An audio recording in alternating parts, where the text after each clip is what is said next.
You've been lied to. The Minecraft world is not an endless expanse.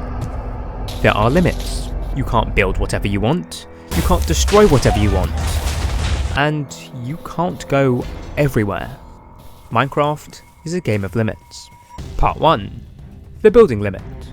Building is fun, and that's what Minecraft is all about, but there is a cap to how much you can do. An amount of building that you will never be able to surpass, no matter how hard you try. So what is that building limit? Well, to work out how much we could build, we need to work out how many blocks we could place in the time that Minecraft has existed. So to do that, we must multiply the time since Minecraft's creation by the number of blocks one can place per second, by the efficiency of said block placement. Now, Minecraft first came out in 2009 as Cave Game, and Minecraft version 1 released in 2011. So let's just go in the middle of the two, as early Minecraft was a little weird, and it's barely even the same game. So let's just say Minecraft, in its current form, is around 15 years old. That's when the calculations can begin. Cool, that's one part of the equation. But what about blocks per second? Well, in creative mode, where resources are infinite and block placement is instant, a skilled builder can place as fast as they can click. So potentially up to 30 blocks per second, assuming they have a really good CPS, or like, a really good gaming chair. But let's just focus on survival mode for this video, as it just feels more Minecrafty. So, resources must be gathered, terrains must be navigated, and mistakes must be corrected. So even with an optimized workflow, where you have automatic farms providing endless materials, enchanted tools for efficiency, and a clear building plan, a player's realistic long-term building speed is, at best, around 3 blocks per second. And yeah, that's just in the best case scenario. You'd likely be much lower than that. But since you've pressed the subscribe button, I'll just assume that you're a super pro amazing builder, and can reach those greater levels of 100% efficiency and super high block placement rates. Now, even that, a 3 blocks per second rate, it seems kinda like a small number, until you do the maths.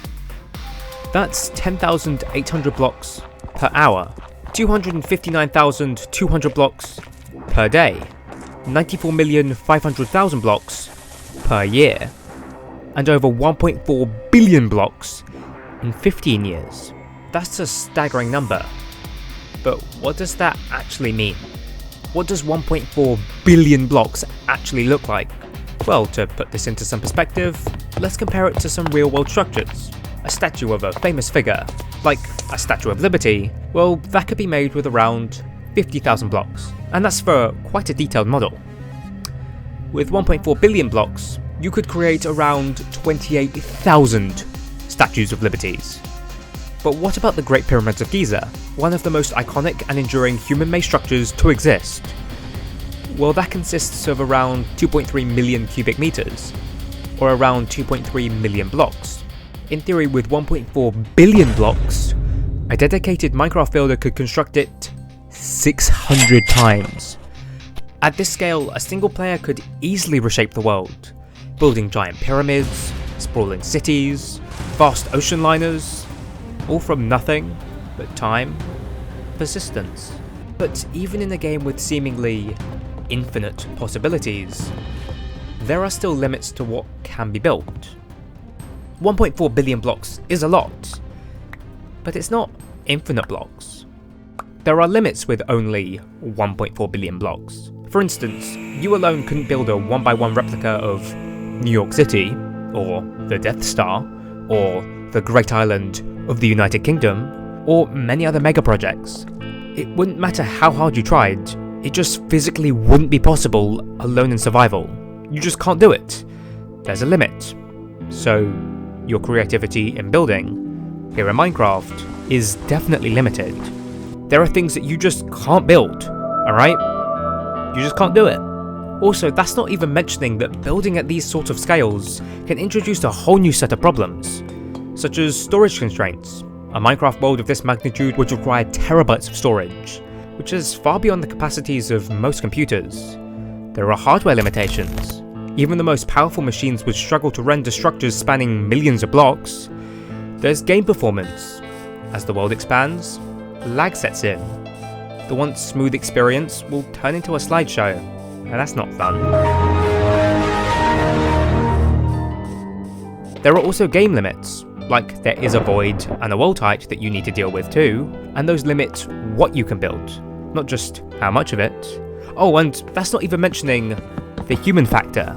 Like, even the most dedicated Minecraft builder cannot play 24 hours a day, 7 days a week, for 15 years straight. So you're going to be getting much less than that hypothetical 1.4 billion blocks. Because fatigue will set in, life will move on. What once seemed infinite will have an end. But if a player cannot build forever, could they just destroy everything instead? Part 2. The Destruction.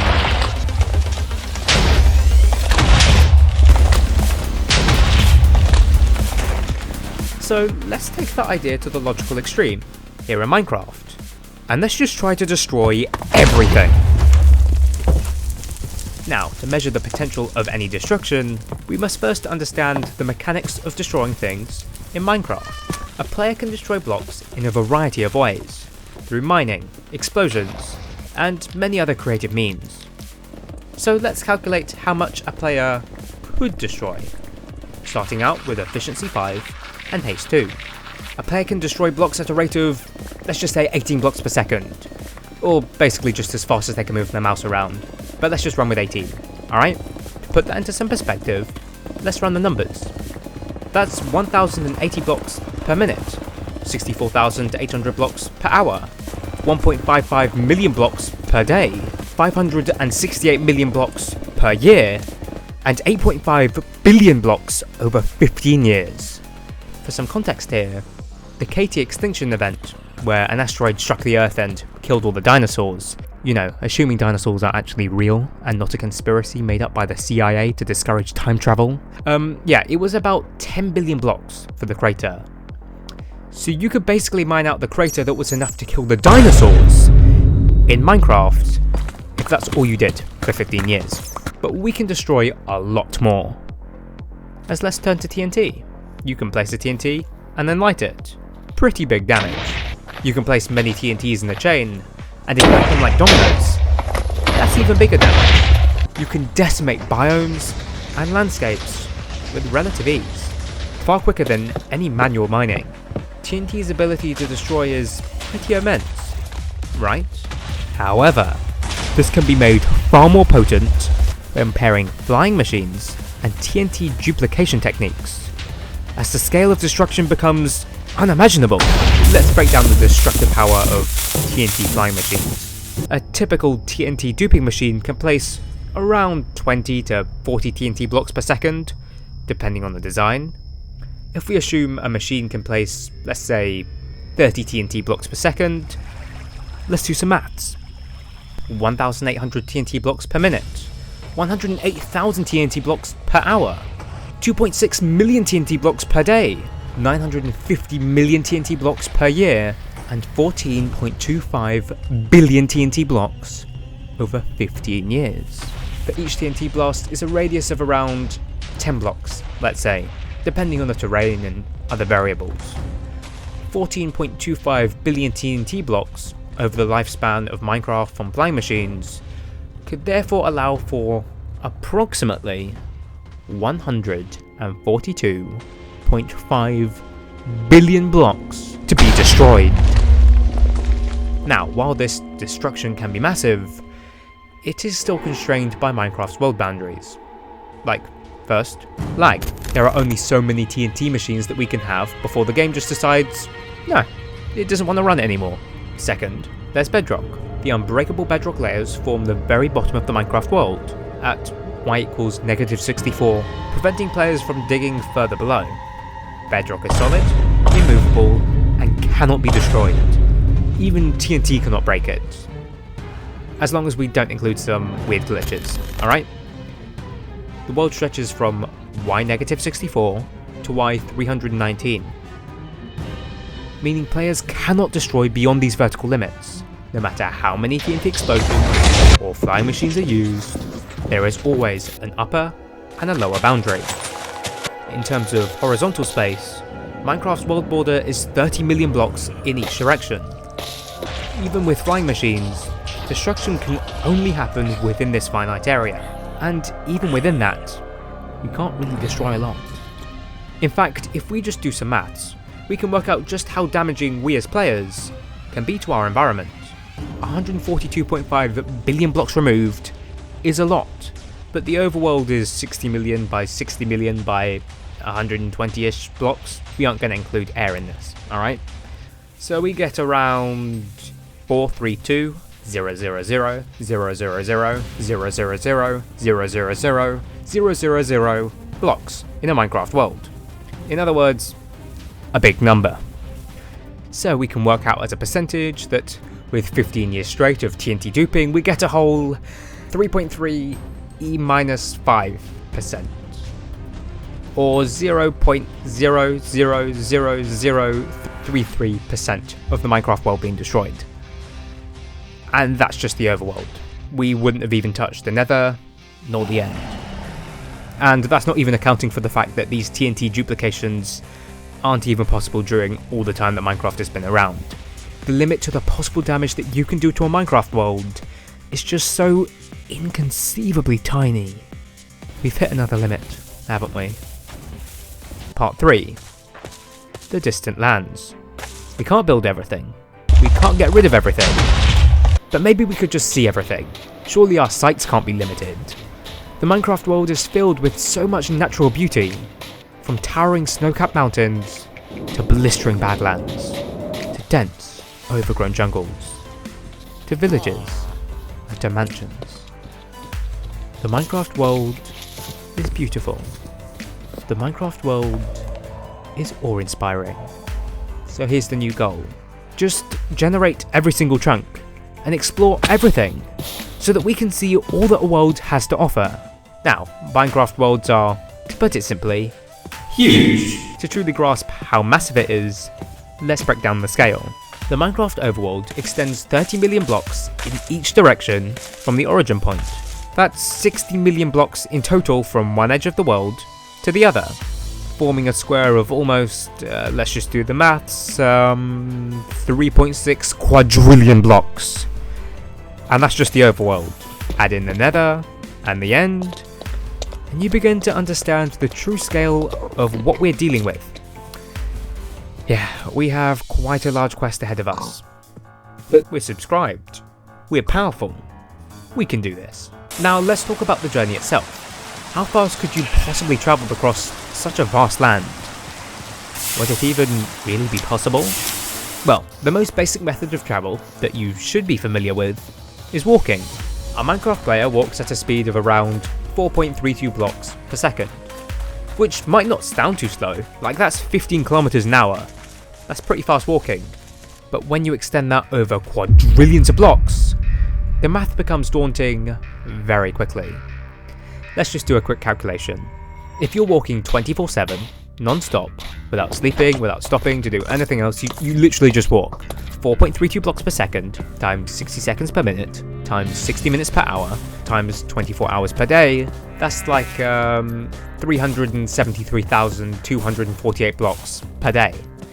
So in a single year you would cover, well, that times 365 days per year is around 136,557,430 blocks per year. Now to travel across the entire overworld, which is 60 million blocks across, it would take you, what, 373,000-ish blocks per day divided by 60 million blocks. That's 160.5 days of constant walking. So you're basically doing 2 whole lengths of a Minecraft world each year. It's pretty good. But that's assuming that you can walk in a perfectly straight line at a constant speed. Which, let's be real, you just can't do that. There will be barriers, like mountains, rivers, oceans, structures, just stuff in your way. Now, you're also doing this 24/7, so you're not really having any other life. So you're not eating, you're not properly taking in your surroundings, you're just walking, no matter what happens, at the same speed, in that same straight line. So in the 15 years, or roughly 4,800 days since Minecraft was released, you could have, in theory, have done this adventure 30-ish times. With a render distance of, let's say, 16 chunks, that would mean you could render in a 7,680 block wide area by the length of a whole Minecraft world to the world borders and back. Or a 460 billion 800 million block area. That's huge. But the whole world is 3.6 quadrillion blocks. So doing some math, 460 billion 800 million blocks is only around 0.0128% of the world loaded in. Now you could speed this up with an elytra, so let's just assume that in the best case you somehow go 10 times the speed as walking, ignoring any repairs that would be needed along the way, and the resources needed to make the rockets. You would still only cover about 0.1% of the world.